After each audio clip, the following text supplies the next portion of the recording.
Today we're checking out the Craftsman 20 volt oscillating tool, also known as the multi-tool. Guys, I am excited to check out this tool today. Tools are something that I'm very passionate about. I love tools, and I absolutely love getting my hands on tools that I have never used before. This is one of those tools that I've seen out there. I've talked to guys. They talk about how great these tools are, how they end up using them for more stuff than they really planned on. So that excites me about this tool to get my hands on it and really try it out. Because of the fact that I have never used this tool, I decided to do a little Googling on it, learn a little bit about it, and found out a little bit of history about it. So just a little tidbit of information is that these started out in the medical field. They were actually used to cut off casts, and then little by little they put more power to them, and then they eventually morphed into what we have today as the oscillating tool or the multi-tool. They started calling it a multi-tool because of all the different attachments that they started making to be able to utilize this to do more than just cutting. So I have had the opportunity to get this out of the box, kind of play around with it a little bit just to kind of get a feel for it, see what I thought of it. There's a couple little things that I really like about this, and the first thing is the fact that these blades that you have are really easy to change out. I love this little handle that they have that you just squeeze that, slide the blade on, you're ready to go. You can also take your blades, turn them in several different directions, and they still latch in there.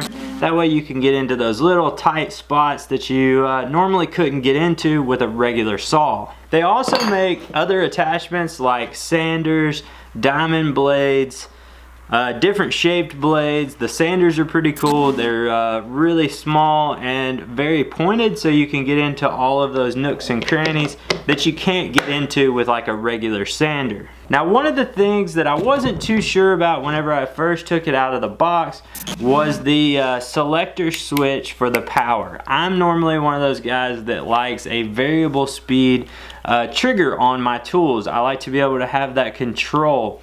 But as I started to use this tool, I realized real quick that it's nice to be able to just set your speed and not have to control that, and just have that constant even speed as you're trying to cut through something.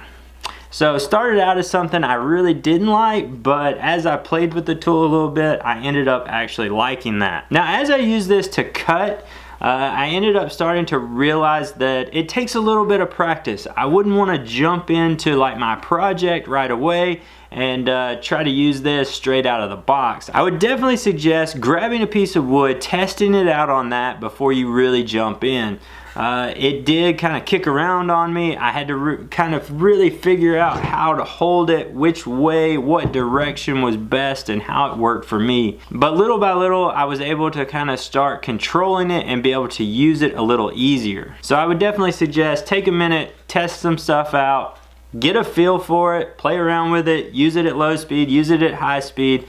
Just try to use it a little bit before you just jump right into it, especially if you're like me and you've never used one of these before. Now with the Craftsman, you do get a 20 volt battery. It's their 20 volt system. It does come with a 2.0 amp hour battery along with this kit. So you do get the actual tool, a battery. You will also get a charger. You get 2 of their Craftsman blades. One is metal and wood, and one is just wood. And then you get the sanding pad, and they do give you probably a half a dozen or so sanding discs. And the last thing you get is a bag to go along with it to carry everything in. If you're like me, you're not going to end up using the little bag. You're going to throw this into your big bag of tools to take along with you. So my final thoughts on this are that I actually really kind of like it. I got to get used to it. I'm excited to use it. Blake from It's His Turf and I have actually been teaming up, and we're going to be building kind of a studio, a place for us to film. My goal is to get this over there as we're building it and kind of get it tested out, really use it, and then hit you guys with another video on this same tool after I've actually had a chance to really get it in my hands, use it in a real world situation, not just cutting on a board right here on the bench. So definitely check out that video in the future. Like I said, I'm really excited about this tool. I can't wait to really get out there and really use it. So you guys out there that have this tool or have used these tools, let me know in the description what you guys utilize these tools for. Give me some ideas, some off the wall stuff, because that's one of the things I keep hearing is people end up using it for more than what they thought. So let me know those off the wall kind of crazy things that you actually use this tool for that not most people would think about. If you've enjoyed this video, make sure you hit that thumbs up, subscribe to the channel, and we'll see you next time.